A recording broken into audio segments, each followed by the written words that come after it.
¿Cómo están? Sean ustedes bienvenidos a una nueva edición de Regiones al Aire a través de CNN Chile y todas sus plataformas. Estamos felices de acompañarnos nuevamente para revisar la contingencia regional de lo que está ocurriendo desde Arica a Punta Arenas, y nuestro primer tema tiene que ver con lo que está pasando en el suelo.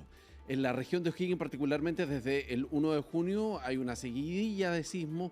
Esto antecedido también de que el pasado 30 de junio, de mayo, hubo un sismo sobre 5 en la región de Valparaíso, pero también días antes hubo un temblor 6.9, 7 grados en la región de Antofagasta. Entonces, ante estas situaciones, nosotros dijimos, ok, rompemos el vidrio en caso de emergencia, prendemos la batiseñal y tenemos a nuestro primer invitado para poder entender un poco sobre la cultura sísmica. Marcelo Lagos, ¿cómo estás? Bienvenido, geógrafo académico del Instituto de Geografía de la Universidad Católica. Bienvenido a Regiones al Aire.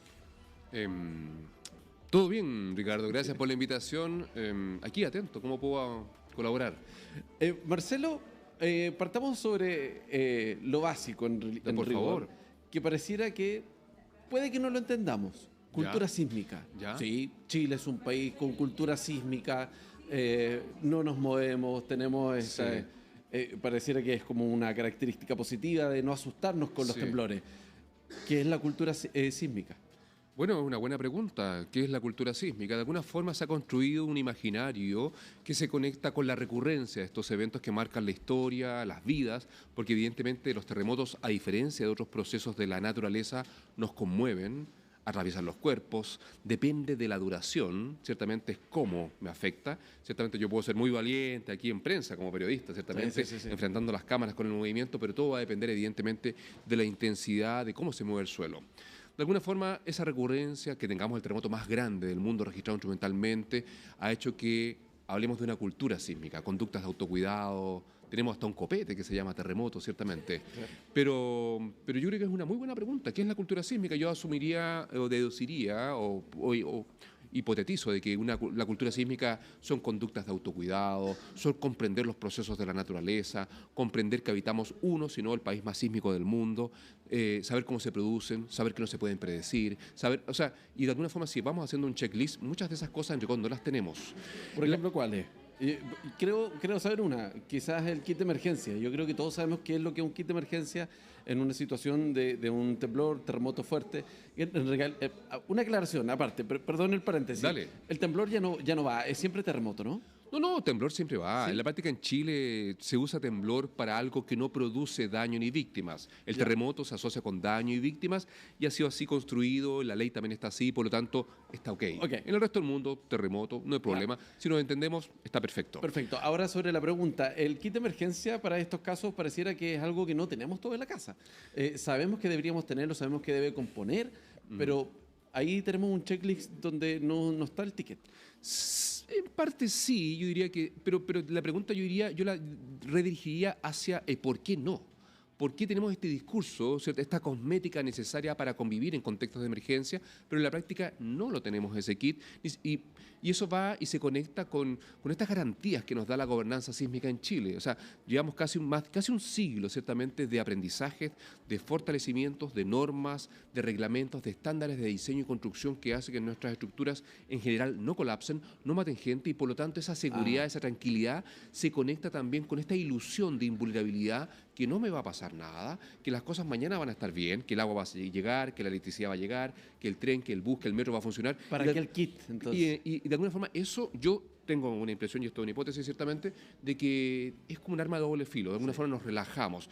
Yo creo que en otros lugares del mundo, donde ciertamente cuando se mueve el suelo hay víctimas, hay daño y destrucción, probablemente las comunidades realmente están conscientes de lo que significa que tu país se vaya al suelo, sencillamente, y levantarse implica tener el kit de emergencia, tener respaldo de agua, tener energía y alimentos, porque ciertamente sabes que la cosa puede ser más compleja. Por lo tanto, yo diría que las menos tienen ese kit de emergencia que me mencionas, Ricardo, como ejemplo, pero es la punta del iceberg de un proceso que es mucho más complejo, diría yo. Hablemos del movimiento de la Tierra particularmente. Dime. Porque las últimas 2 semanas tenemos movimientos registrados de una magnitud notoria, lo hemos notado nosotros en nuestras casas, en fin, particularmente entre la región de Antofagasta y O'Higgins.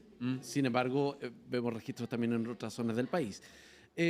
¿Esta particularidad tiene algo que ver con la placa? ¿Se trasladan los movimientos? ¿Hay fracturas en las placas en las cuales nosotros estamos situados hoy día o no? Sí, bueno, la verdad es que de cerca son eventos independientes. No sé, el evento cercano a Calama es un evento, un terremoto muy profundo, 114 kilómetros, intraplaca, al interior de la placa de Nazca en subducción. El evento frente a Quintero es un evento interplaca, costero, superficial, 30 kilómetros de profundidad, ampliamente sentido. La actividad sísmica que me mencionas en las cotas de Navidad, Sí, generalmente se ok. conecta con enjambres históricos que recurrentemente aparecen y desaparecen, que se conectan con la Claro, rugosidad porque probablemente de la... esa zona desde el 2010 que más o menos tiene un comportamiento similar de enjambre, ¿no? Sí, trabajo científico ha revelado de que hay ciertas particularidades del proceso de subducción allí que revelan este patrón, ¿no? Y se sigue investigando.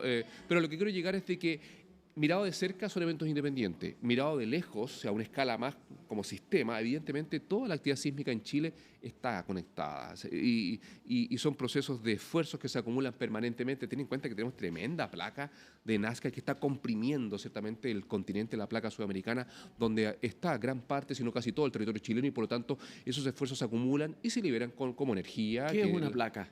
La placa, en rigor, la Tierra está compuesta de como si esto fuera una pelota de fútbol, Ya. por casquetes, ciertamente, y cada uno de estos planos que componen una pelota de fútbol, en este momento, hoy día le llamamos placas, y Chile habita sobre placa sudamericana, que se enfrenta a placa de Nazca.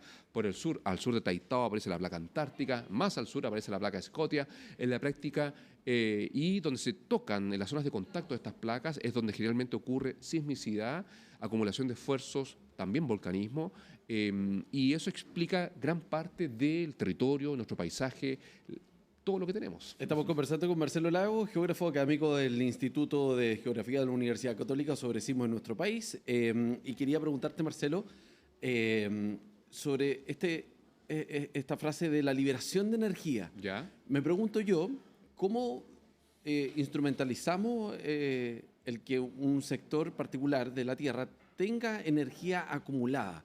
Por ejemplo, yo puedo, no sé, con un termómetro ver si tengo fiebre, puedo medir la fiebre, Claro. puedo medir la presión de un lugar, en Sí, fin, pero hay instrumentos. ¿hay instrumentos? ¿Cómo se mide si es que aquí o no hay energía acumulada que podría desatarse en un movimiento telúrico?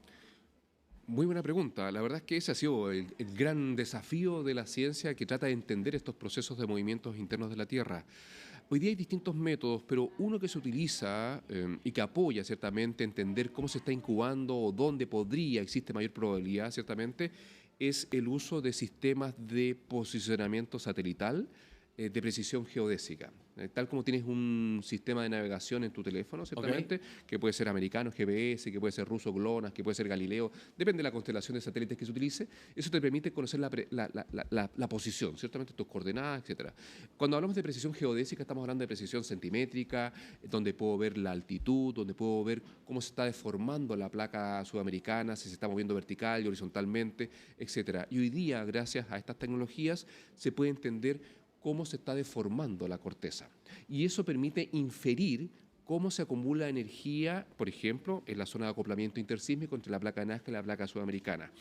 Son modelos numéricos, evidentemente. Pero estamos hablando de la corteza, el suelo que estamos Claro. construyendo nosotros. O sea, Por ejemplo, mira, la placa de Nazca viene más o menos a 6.5 centímetros año, la tasa de convergencia, dejémoslo en 7 centímetros. Ya. Comprime la placa sudamericana, se está moviendo para acá, ciertamente, y lo que hace con la placa sudamericana, acá frente a las costas, estamos en Chile Central, Valparaíso, lo que hace es que deforma la placa sudamericana, la comprime, se levanta la costa, por ejemplo, se levanta el Cerro La Campana, el Cerro El Roble. no estamos moviendo, Marcelo, perdón. Pero esos son milímetros, eso Sí, es sí, muy sí. fino, muy fino. El tema es de que estos instrumentos permiten entender cuando estos sensores instalados en distintos lugares ya no se están moviendo o se están moviendo muy rápido. Si se están moviendo rápido, si hay deformación, evidentemente eso me revela de que las placas están fluyendo, que no se está acumulando tanta energía, que hay deslizamientos asísmicos, etcétera. Pero cuando estos instrumentos no detectan movimientos sustantivos, tanto en la vertical como en la horizontal, y sustantivo hablo de milímetros. Sí. Ciertamente eso revela de que estamos al final de un ciclo sísmico y por lo tanto es altamente probable de que ocurra una liberación de esfuerzos más súbita, Esta es importante. la única forma que tenemos de definir o predecir de cierta forma. Hay otros indicadores. También cómo se localizan los eventos. La historia también es importante, porque evidentemente un lugar donde ha pasado 1 siglo, 3 siglos, sin un terremoto importante, también es un indicador de alta probabilidad de que allí ocurra. La historia, los instrumentos y vivir frente a una zona de subducción como Chile, ciertamente son los principales indicadores hoy día que permiten inferir dónde viene el próximo. Pero todo es ciencia, 100% ciencia. Ciencia, pero no podemos predecir. Recuerda que predecir es dónde, cuándo, a qué profundidad, qué magnitud. Eso es predicción y eso todavía no se puede hacer. Bueno, en algunos medios de comunicación les voy contando, y este ya más bien tiene que ver con una lucha personal, Marcelo. Dale. Si usted se quiere sumar o no, está perfecto. Te escucho. Entre el 3 y el 7 de junio, una tarotista dijo que venía un movimiento sísmico en nuestro país. A ver, desde mi perspectiva, por eso no te quiero empujar, no podemos tomar en serio, sobre todo cuando esta frase dice de que no es que sea fijo el pronóstico según energías eventualmente, y además indica en esta noticia que el tarot dice que hay que tener preocupación por la vulnerabilidad del norte y sur de Chile.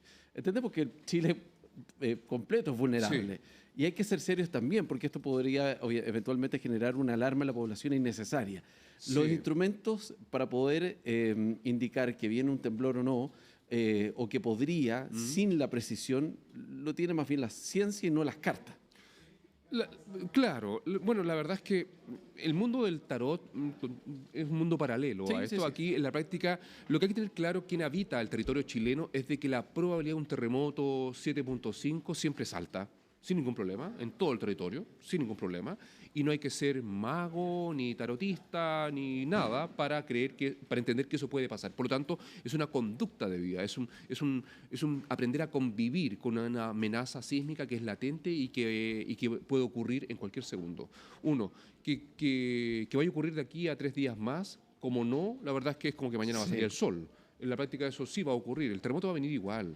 Y si no ocurre, las almas se alinearon y lo eliminaron y no ocurrió, siempre va a haber una respuesta para ello. Sí. Por lo tanto, tranqui, acá lo importante es entender de que los sismos, los terremotos no se pueden predecir, que hay lugares de Chile en este caso que tienen una mayor probabilidad y eso implica fortalecer conductas de autocuidado y entender de que la amenaza es latente, pero particularmente inevitable.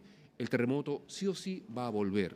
Y si es en zona costera, probablemente vaya acompañado de tsunami y otros procesos más complejos que nos pueden hacer difícil ese momento. Y es por eso que la idea es que no nos encuentre de sorpresa. Marcelo Lago, muchas gracias por ayudarnos a informarnos sobre sismos en nuestro país. Grande, Ricardo. Un gusto. Nosotros ya vamos a estar de regreso enseguida. Nos separamos unos segundos y ya regresamos con Regiones al Aire acá en CNN Chile.